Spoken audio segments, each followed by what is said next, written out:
What's up les gens, c'est Bioasis, on se retrouve pour une nouvelle vidéo. Alors aujourd'hui on se retrouve pour une config gamer à 1000 euros.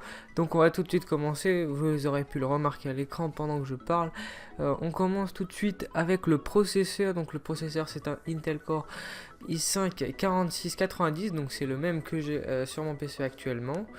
Et avec 4 cœurs et un socket 1150, à faire très attention pour la compatibilité avec la carte mère. Et du coup on passe à la carte mère. La carte mère c'est une MSI B85G41 Gaming, donc le socket 1150, donc vous pouvez voir que c'est bon. On reste dans le thème rouge et noir dans cette config à 1000 euros. Et voilà, les barrettes de RAM ensuite. Ce sont des Xper Fury avec 2 x 4 Go en rouge. Bien sûr, vous pouvez les prendre en noir, en bleu ou en blanc, suivant votre goût. Enfin, moi je vous conseille en rouge, comme ça va bien avec la config. Donc 40 euros pour des barrettes de RAM, c'est raisonnable, avec 1600 MHz. Et c'est de la DDR3 aussi.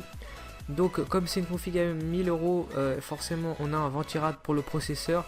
Donc, je sais qu'il y a le 212 Evo qui est comme ça à l'image, mais moi j'ai choisi lui parce que vous voyez ici pour le mettre sur le processeur c'est 10 fois plus simple, donc c'est pour ça que j'ai choisi lui. Et puis il est vraiment pas très cher, 20 euros c'est pas très cher pour la qualité qu'il procure et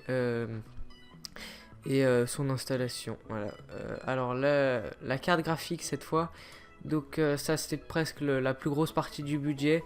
Donc c'est une MSI carte MSI R9 390 Gaming avec 8 Go de mémoire vidéo.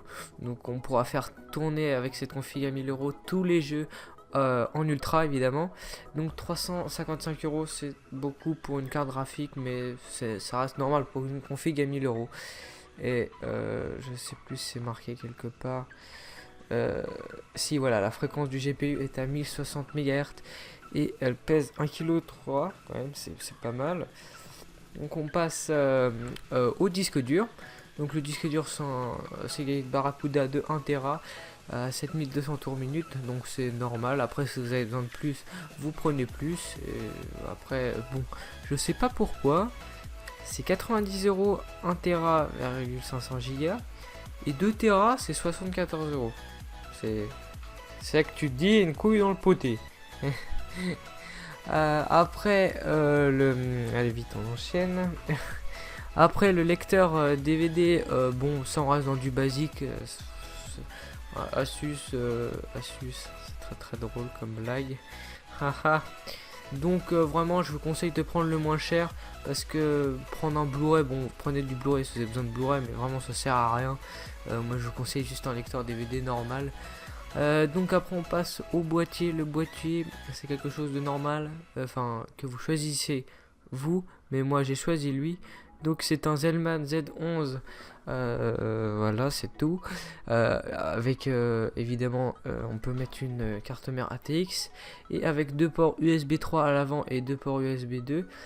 Donc dedans il y a un ventilateur à l'avant, 2 sur les côtés comme vous pouvez le voir ici, un sur le dessus avec des LED bleus et un à l'arrière sans lumière.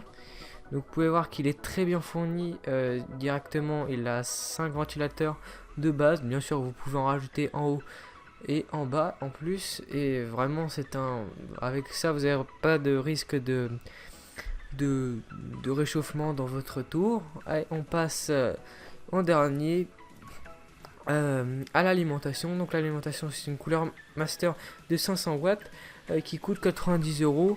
Ça va, moi c'est la même que j'ai, enfin moi j'ai 650 watts, mais c'est une couleur master aussi, ça fait très peu de bruit, c'est voilà. Et bah voilà, c'est tous les gens pour cette config à 1000 euros. J'ai envie de vous dire, lâchez un gros pouce bleu, abonnez-vous et mettez un commentaire si ça vous a plu.